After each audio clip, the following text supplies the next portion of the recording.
Okay, our second speaker is Marianna Russkikh from MIT.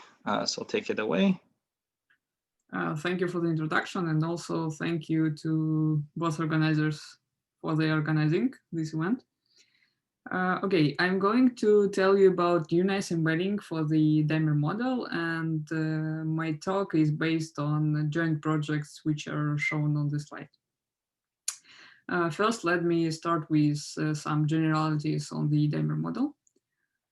Throughout the talk, we're going to deal with planar bipartite graphs only, and a Daimler configuration is a subset of edges that covers every vertex exactly once. And let us define the probability measure on Daimler covers. Given positive weight function on edges, we can associate to this data a probability measure on Daimler configurations, where each Daimler configuration, the probability of the Daimler configuration is proportional to the product of its edge weights. And the most basic theorem we have is the Kasteleyn theorem, which tells that the partition function can be evaluated as the absolute value of the determinant of weighted signs adjacency matrix, where the sign, so more precisely, there is a choice of phase which can be associated to each edge, so a complex number with modulus 1, such that the partition function is given by the determinant of the some matrix indexed by white and black vertices. Okay. The main object of our interest is the height function of the Daimler model. There are many different ways to define it. Let me briefly remind you one of them. The height function is an integer valued function defined on the dual graph.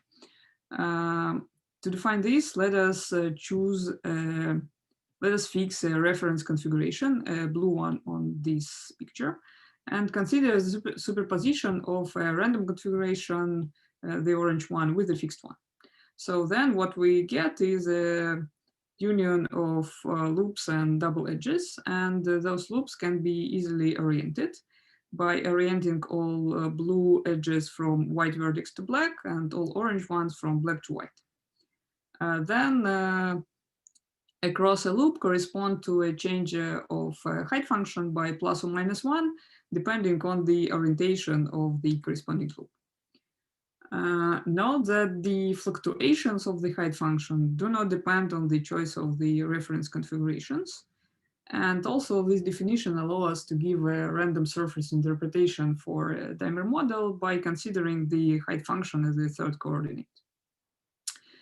And there is a well-known conjecture that the fluctuations of the height function converge to a Gaussian free field in some conformal structure. I'm not going to give you a precise definition of the GFF, and also it was already mentioned in the previous talk.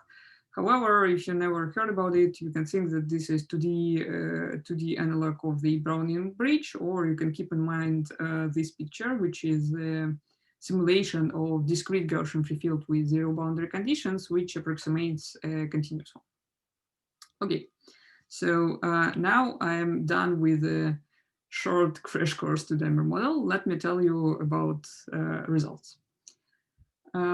Our goal is to draw a graph in such a way that the fluctuations of the height function converges to the GFF. To get an intuition, one can think about similar question for the simple random walk on planar graphs. It is known that, let's say, in the periodic environment, the random walk converges to the Brownian motion. And the correct embedding in this case is a t-embedding or barycentric embedding. So here is a similar question. Given a large graph, we want to embed its dual in such a way that the weights geometrically given by the embedding define the same probability measure as a given one. And we also want that the fluctuations of the height function indeed on those drawings converge to the GFF. In other words, we're looking for the embedding which describe the conformal structure in which we get the GFF in the limit. And we claim that a good candidate for such embeddings are what we call t-embeddings or column gauges. Those are two different names of fully equivalent definitions in two different projects. So let me give you one of those definitions. So what is the t-embedding of a dual graph? So it's a proper embedding which satisfy the angle condition. So first of all, as I said, we want to embed its dual in such a way that new geometric weights define the same probability measure as a given one.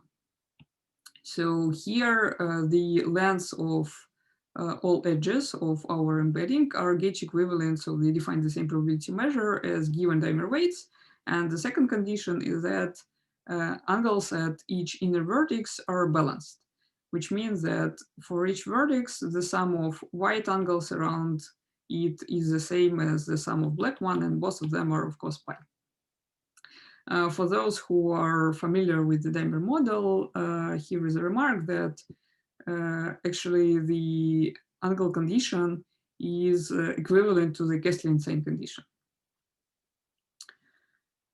where Kasteleyn weights are given by complex numbers corresponding to vectors shown on the picture. Okay, so now here is one of the main results. First of all, we need to show the existence of such embeddings. And indeed, we can do it exist in the following cases. If we deal with bipartite final graphs with outer face of degree 4, and for any biperiodic bipartite graphs with biperiodic weights. So here, let me remark on the fact that so far we can deal with only outer face of degree 4. For the bigger degrees, it's an open question, but I will come back to this open question on the last slide. Okay, so here is the existence, at least in some cases. Now let us switch to the scaling limit results. And the main object to get scaling limit results is the origami map, which is associated to each t-embedding. So what is this?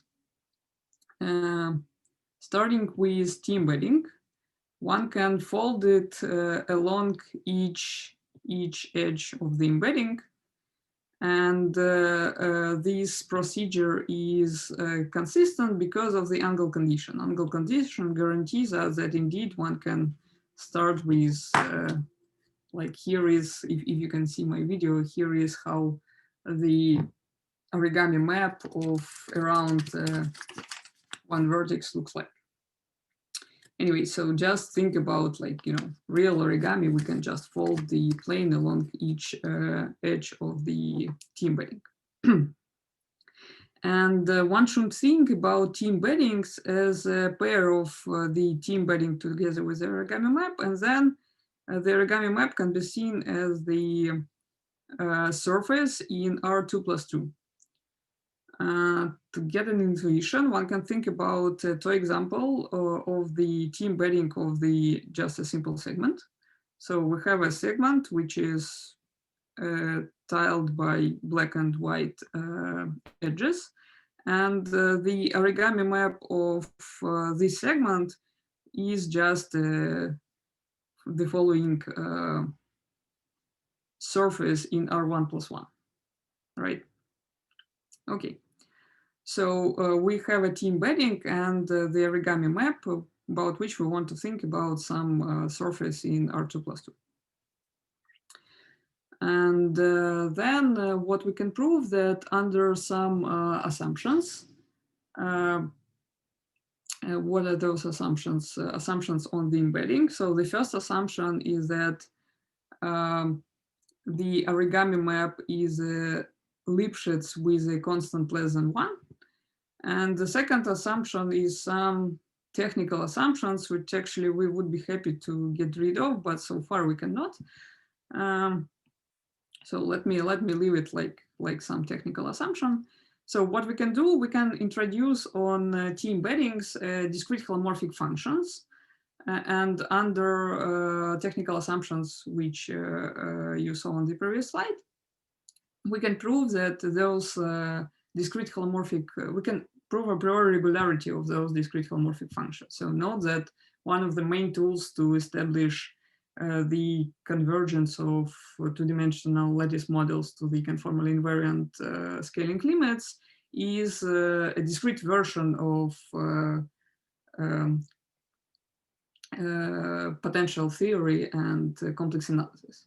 So what we did, we introduced the discrete holomorphic functions, and they can be seen as a generalization of s-holomorphicity introduced by Stanislav Smirnov.